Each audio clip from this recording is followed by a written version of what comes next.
Здравствуйте. Здравствуйте. Здравствуйте. С вами журналист Олег Желнин. Телепрограмма «Точка взаимодействия». Я нахожусь...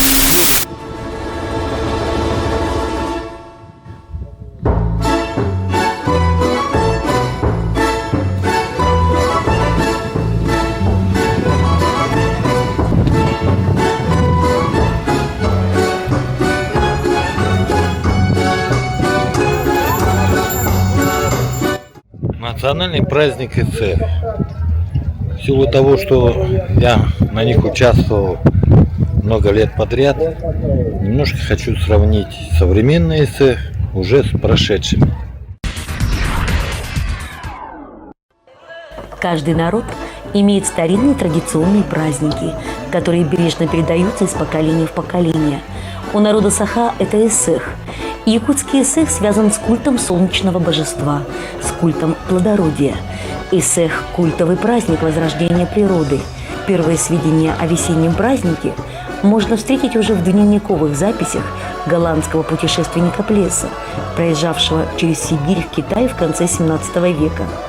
Он, в частности, отмечал, что у якутов в году всего лишь один праздник, который они справляют весной с большой торжественностью, разводят костры, поддерживают их, пока длится праздник. В большом количестве приготовляют кумыс. Также всех гостей праздника угощали этим действительно богатырским напитком. В старину ритуал открытия праздника совершал белый шаман Аи-Оюн. Его сопровождали 8 невинных девушек и 9 невинных юношей. Ритуал кропления кумысом с молениями божествам Аи и духом местности приурочивали к восходу солнца. Обращение к небесным божествам Аи, от которых зависело благополучие народа, было главным моментом праздника. Существование своеобразной границы между старым и новым, прошлым и будущим носило свое выражение в якутском ИСЭХе. Якуты справляли ИСЭХ в день летнего солнцестояния с 21 по 22 июня и называли его Новым годом. Они отмечали его как праздник обновления, рождения природы и человека. Вот это самая главная арка. Мужчины должны проходить с правой стороны, а женщины с левой. Так, если женщина слева, то мне туда.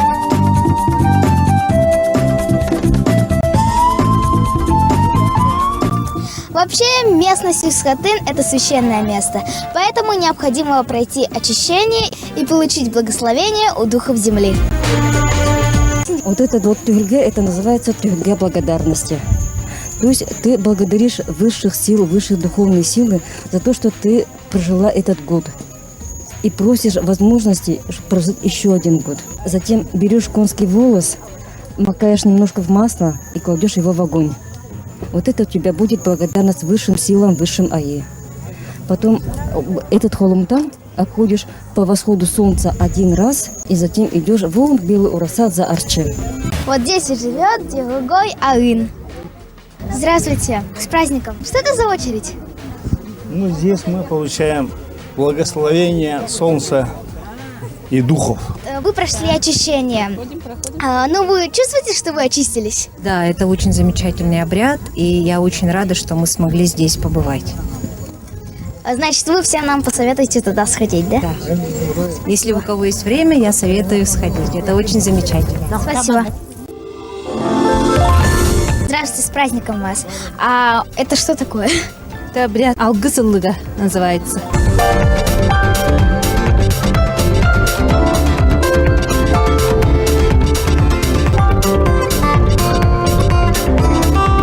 Желаю здоровья своим друзьям, желаю здоровья своим родственникам, желаю здоровья себе. Пусть мой род процветает, пусть мой род процветает, пусть мой род процветает. Так, посмотрим, что здесь написано. Сюрихет таптал сахты. Это означает, что в сердце всегда должна быть любовь. А у меня любовь всегда есть в сердце. Я очистилась и получила благословение. Сам же праздник ИСЭХ заканчивается встречей солнца. Люди протягивают руки к солнцу и заряжаются доброй положительной энергией на весь год.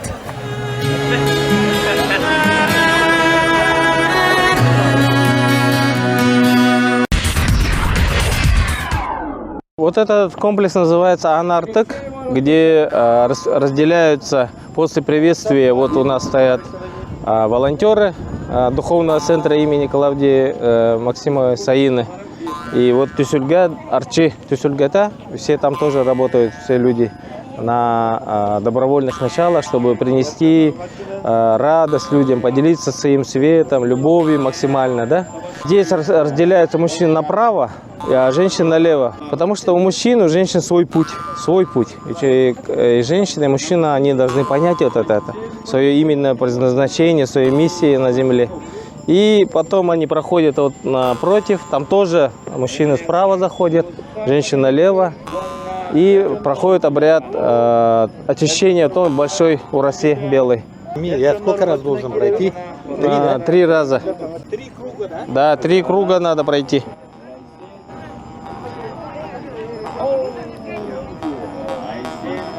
Это дымакур. Дымакур называется.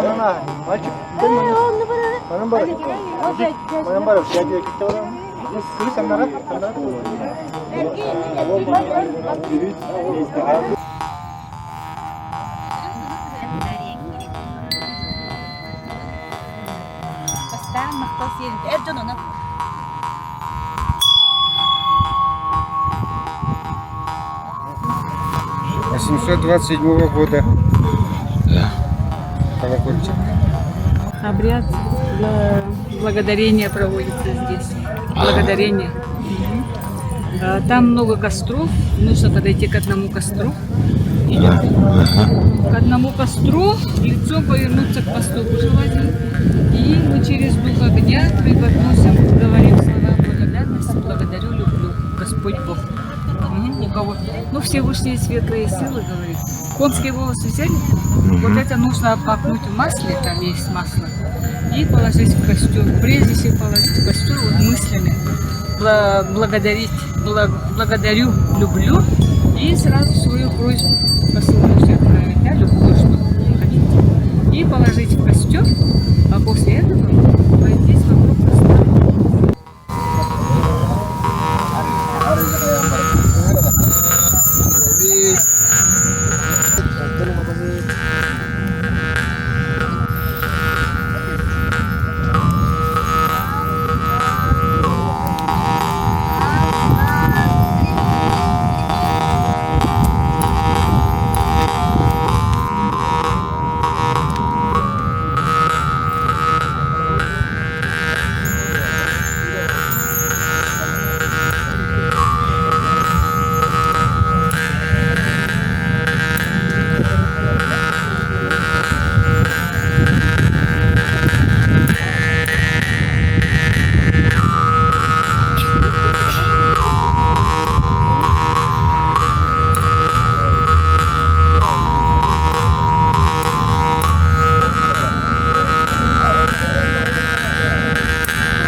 Люди что делают? Просят, получается, после обряда нужно будет пройти тропинку Алгыс. На каждом из них нужно встать, поднести руки к солнцу и попросить у наших богов, пусть моя жизнь будет духовной и материально богатой. Бай, талым олохтанумде, сахалуют тортовыми. И так идут тропинки там, да дальше.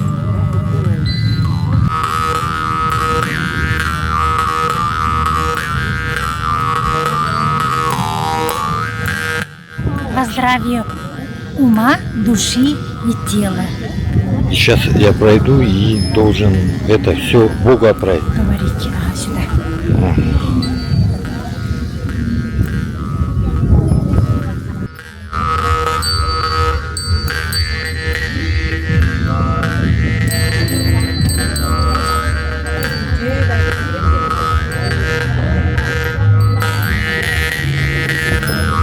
Вы прошли обряд очищения.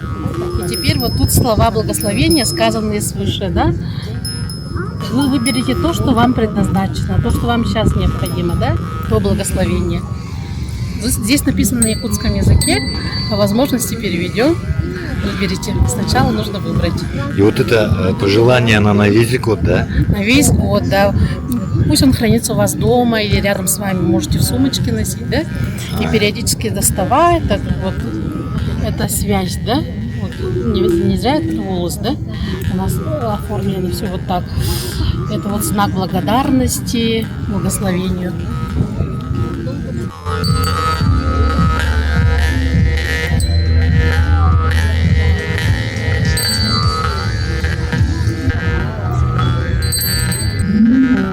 Предопределено, и оно имеет цель светлое. Ваше земельное предназначение, да? Очень высоки и светлые. Светлые, да? Эн расанан. Ваши мечты, Сбудется или как? Нет, сбудется, все сбудется. И Вы не зря живете на этой земле, короче. Ваше предназначение, ваши пожелания на самом деле очень чисты, оказывается. И это заметили, и это отметили вот здесь, да, вам. И вы это будете, вот, допустим, если ваши мысли, пожелания, вообще все будут светлые, чисты, для вашего поколения это будет как надел вот на будущее для вашего поколения, для вашего рода. Сбудется. То, что вы пожелали. Но это отмечает то, что вы правильно живете. Почему-то я вот так хочу интерпретировать.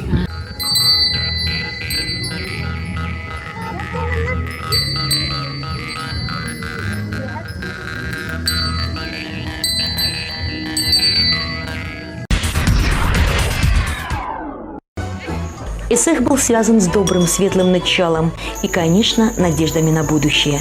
После долгой затяжной зимы народ Саха мог вместе собраться и повеселиться на празднике от души. Кумысопития, национальные игры, борьба, конные скачки, состязания олонхасутов, а самое главное – круговой танец осохой, тянувшийся до утра. Праздник, по преданиям, мог длиться до 9 дней.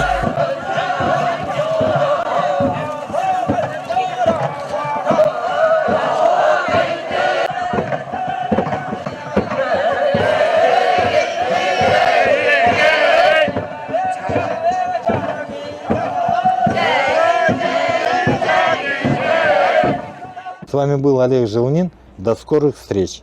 СМИ телепрограмма «Точка взаимодействия» теперь имеет возможность создания имиджевых телепрограмм с дальнейшим размещением на телеканалах и в социальных сетях. Подробности на сайте Округ ТВ.